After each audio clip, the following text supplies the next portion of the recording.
Hello students, welcome to my channel Biogene. So now we are moving to a new topic that is called as reproduction. This topic carries a real weightage in the NEET exam. So I will be taking here about the human reproduction. There's another part of the reproduction that deals with the plants, but here I will be specifically taking into the human reproduction. So हम यहाँ बात करेंगे human reproduction की.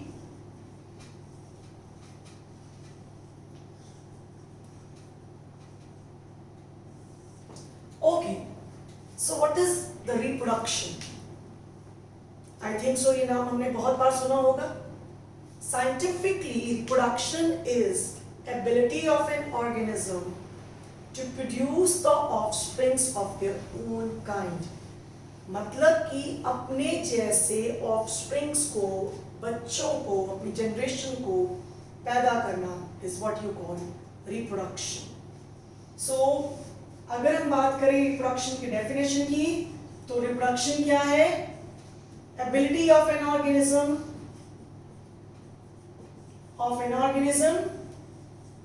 to produce offsprings of its own kind.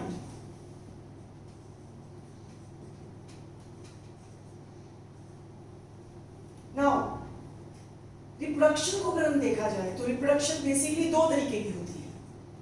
One is we call asexual reproduction and second we call sexual reproduction.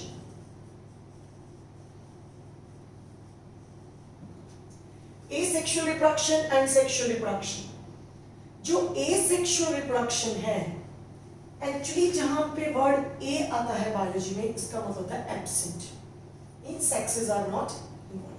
So asexual reproduction जो है वो uniparental है, मतलब इसमें एक ही पेरेंट आपका इन्वॉल्व होगा, जबकि सेक्सुअल रिप्रोडक्शन जो है वो बाई पेरेंटल है. एसेक्सुअल रिप्रोडक्शन के अंदर आपके पास मियोसिस जैसा कोई प्रोसेस नहीं होता और offsprings they are just like the parents, I mean clone copy of the parent. So इसमें मैं कह सकती हूं no variations and no meiosis involve. जबकि इसके अंदर सेक्सुअल रिप्रोडक्शन में वेरिएशंस इन्वॉल्व हो जाती हैं and there is a special process called meiotic division और meiosis इन्वॉल्व. ओके, सो अगर एसेक्सुअल की बात करें तो जो ऑफस्प्रिंग है वो बिल्कुल अपने पेरेंट की क्लोन कॉपी है. जो सेक्सुअल रिप्रोडक्शन है ये बाई पेरेंटल है, यानी कि इसके अंदर जो है दोनों पेरेंट्स इन्वॉल्व हैं और उनमें गैमेट्स इन्वॉल्व हैं, male gamete as well as female gamete. So जब गैमेट्स फ्यूज कर रहे हैं तो नेचुरली वेरिएशंस आ रही हैं, बिकॉज दो पेरेंट का कैरेक्टर इसके अंदर इन्वॉल्व हो रहा है और गैमेट्स जो हैं वो प्रोड्यूस होने के लिए there is a division called meiosis that takes place. So इस तरह से जो asexual reproduction है, अगर evolution wise देखा जाए तो ये ज़्यादा advantageous है. Now आप ये देखिए, every organism die, it dies and this is a continuous process, but generation keeps on continuing because of the process of the reproduction. So now अब हम स्पेसिफिकली सेक्सुअल रिप्रोडक्शन और ह्यूमन रिप्रोडक्शन की बात कर रहे हैं, तो I will be directly taking up कि what are the various events in the reproduction. अगर हम डिफरेंट इवेंट्स की बात करें तो हमारे पास कुछ इवेंट्स हैं. पहला इवेंट जो है that is what you call gametogenesis, यानी कि formation of gametes, male gamete जिसको हम स्पर्म कहते हैं और फीमेल गैमेट जिसको हम ओवम कहते हैं. तो सबसे पहले गैमेट्स बनना. Second is insemination, that is male gamete को फीमेल गैमेट के मेल गैमेट का ट्रांसफर होना into the female reproductive tract, that is what you call insemination. And third is fertilization, यानी कि fusion of male and female gamete. Once the fusion takes place, then comes implantation.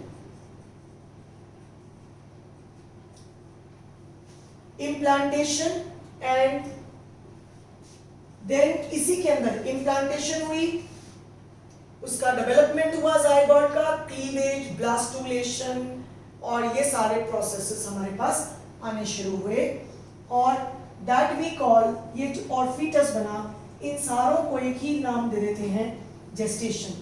So implantation, then gestation and after the gestation, यानी कि सारी जितना gestation is a period, जितना time mother की womb के अंदर एक सिंगल सेल से पूरा फीटस और बेबी बनने में लगता है, वो सारा प्रोसेस जो पीरियड है that is called gestation.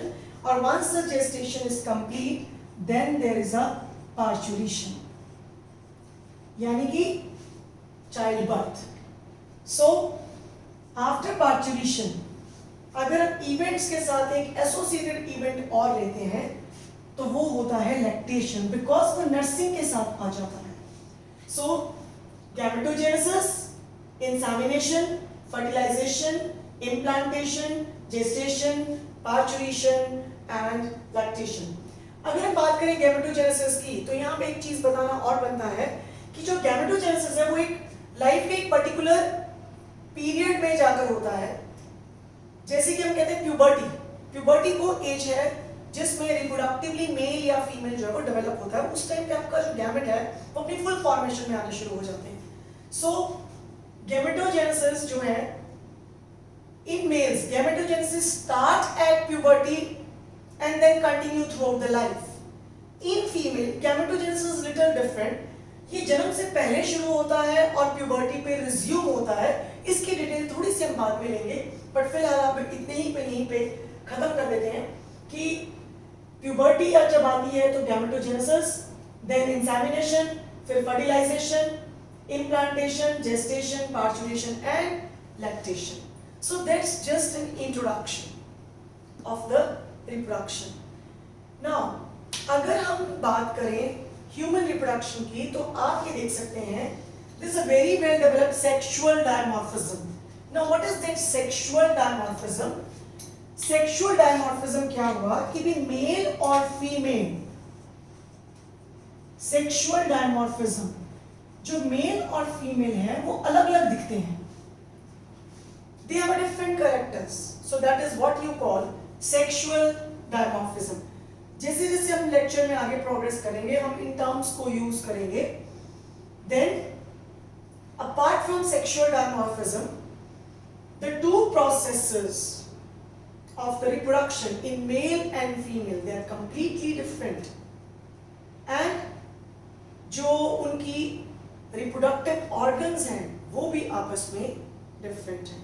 So just with this introduction I am finishing this lecture and we will continue ahead with the male reproductive system. एक बार छोटा सा recap ले लेते हैं before I leave. I started with what is reproduction. It is ability of an organism to produce offsprings of its own kind.